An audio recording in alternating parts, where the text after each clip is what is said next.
Ok, vamos mergulhar numa das partes mais complexas e, sinceramente, mais fascinantes da mitologia grega, que é a verdadeira arquitetura do submundo.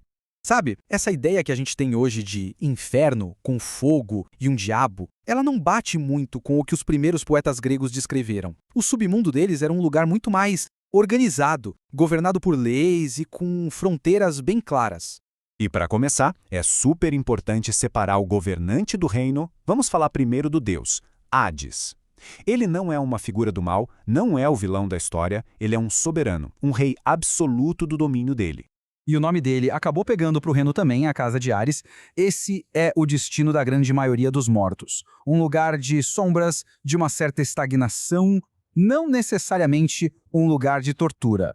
Mas aí tem um outro lugar, um lugar ainda mais fundo, que muitas vezes é confundido com o reino de Hades, mas é outra coisa, completamente diferente, o Tártaro.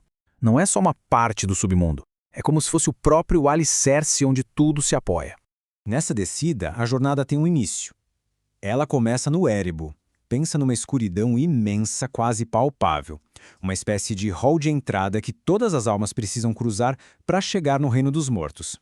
E é daí que se chega ao reino principal, a casa de Hades. É lá que a maioria das almas passa a eternidade numa existência meio apática, sabe? Vagando como sombras, sem força, sem propósito, pelos melancólicos campos de Asfódalos.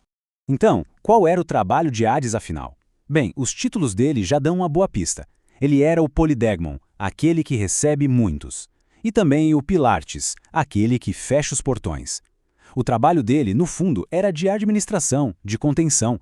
Manter a ordem, não causar dor. Mas será que esse reino cinzento é o fim da linha? O que será que existe lá embaixo, num abismo tão profundo que bota medo até nos próprios deuses?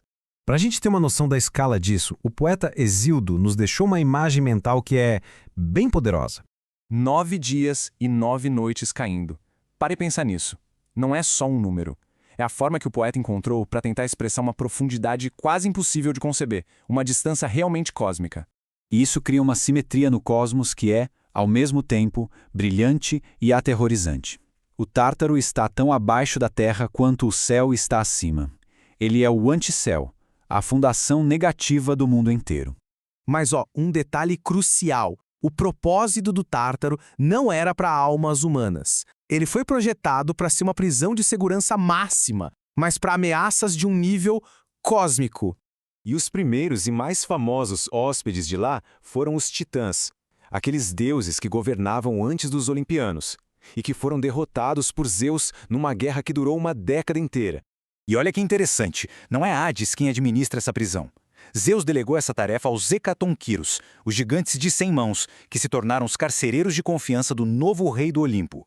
Então, só para deixar a distinção bem clara, a casa de Hades é para conter as almas dos mortais, e o governante é Hades. O Tártaro é para aprisionar imortais e ameaças cósmicas, e quem administra são os guardiões de Zeus. São duas coisas bem diferentes.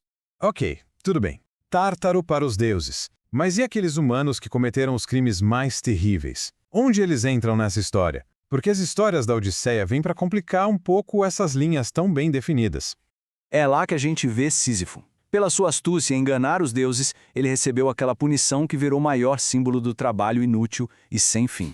Vemos Tântalo também preso naquela agonia de tentação perpétua. A satisfação sempre a 1 centímetro de distância, mas eternamente impossível de alcançar. E tem o Tício, que sofre um tormento físico bem gráfico, né? Preso no chão, com 2 abutres comendo seu fígado para sempre. Um castigo brutal pela sua transgressão. Mas aqui está o pulo do gato. Quem idealizou esses castigos não foi Hades. Foram sentenças diretas de Zeus, o juiz supremo. Hades basicamente forneceu o território para que a justiça divina fosse executada. E tudo isso volta para a estrutura política do cosmos. Como o próprio Poseidon explica na Ilíada, o universo foi dividido. Hades recebeu seu reino por direito, assim como Zeus ficou com o céu e Poseidon com o mar. Assim, a gente começa a ver que Hades não é a fonte do mal. Pelo contrário, ele é um pilar da ordem cósmica. O reino dele tem uma função vital, manter os mortos separados dos vivos e o passado caótico longe do presente. Ele é o grande estabilizador. O poder real dele não está na tortura, mas na chave que ele tem para os portões. A função dele é garantir que o que está morto continue morto. E isso muda toda a nossa percepção, né? No fim, fica a pergunta: Hades era um tirano do submundo ou será que ele era, na verdade, o pilar silencioso? O administrador essencial que impedia que o cosmos inteiro mergulhasse no caos?